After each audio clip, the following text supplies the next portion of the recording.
বিসমিল্লাহির রহমানির রহিম। যারা আমার সঙ্গে আছেন সবাইকে আসসালামু আলাইকুম। অনেক দিন পরেই ভিডিও নিয়ে আসছি, কারণ মন খুব খারাপ। মেয়েদের পরীক্ষা হচ্ছে, আর এই নতুন কারিকুলামের পরীক্ষা নিয়ে সব বাবা মায়েরই মন খারাপ। তো আমার একটু বেশি খারাপ, আমার শুধুই কান্না পায়, কারণ দুইটা মেয়েরই একই অবস্থায় নতুন কারিকুলামে পড়ে গেছে। আর এই পরীক্ষা পড়া কিছুই ভালো লাগে না। আমার মনে হয় কেউ এসে আমার মাথায় বাড়ি মেরে দাও। আর এই যে মেয়েরা আগে স্কুলে চলে আসছে, আমি আর আসতে পারিনি বিশেষ কারণে। তো আমার হাজবেন্ড আবার আমাকে স্কুলে নামিয়ে দিয়ে সে অফিসে চলে যাবে। তো পরীক্ষা আসলে আগের সেই দিন নেই। আগে পরীক্ষা থাকলে বাচ্চা গেটে ঢোকার সময় আরেকবার বই দেখে যেত।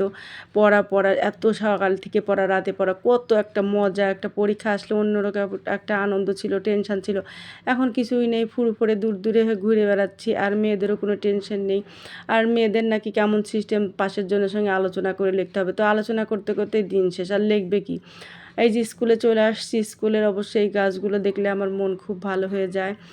যা হোক, এই কারিকুলামে আমাদের বাচ্চাদের ভবিষ্যৎ কী হবে এটা ভাবতে আমার জন্য কেমন কষ্ট লাগে, শুধুই কান্না পায়। এমন হলো কিসের জন্য? আমাদেরই কপাল খারাপ, দুইটা মেয়ে পড়ে গেল এই কারিকুলামে। তো এরা কি ভবিষ্যতে কোথাও চান্স পাবে? এদের ভবিষ্যৎ কী হবে? অনিশ্চিত জীবন।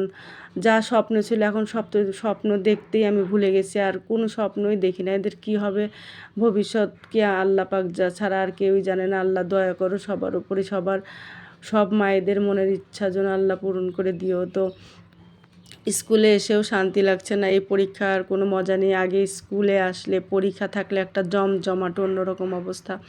তো ইতিমধ্যে আবার দিয়ার আম্মু ভাবি অনেকগুলো সিঙ্গারা নিয়ে এসেছে, গরম গরম সিঙ্গারা। তো মনে শান্তি নেই, তারপরও গরম গরম সিঙ্গারা খাচ্ছি। আর কয়েক ভাবি আবার আম দিয়েছে, আমগুলো অবশ্য বাসায় নিয়ে এসেছি।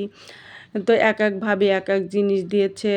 তো আমাদের যে বান্ধবীরা একজন এক একটা দেয়, যে এটাও দিয়েছে এক ভাবি, লটকন, লেবু। যা হোক, এগুলো নিয়ে বাসায় এসেছি। তো রাতে আবার এই যে সবাই একসঙ্গে চা খাচ্ছি, বড়লোকি চা, ব্ল্যাক টি, গ্রিন টি, তুলসী টি, কত টি। তো এগুলো অবশ্যই একজন দিয়েছে, এক ভাই আমাদের দিয়েছে।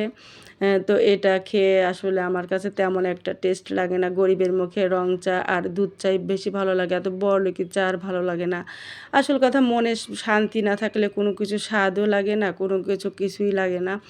যত দামি জিনিসই খাই না কেন, কিছুই যেন মনে শান্তি না থাকলে কিছুই যেন ভালো লাগে না। যা হোক, যারা আমার সঙ্গে আছেন সবাইকে অনেক অনেক ধন্যবাদ। সবাই ভালো থাকবেন। আল্লাহ হাফেজ।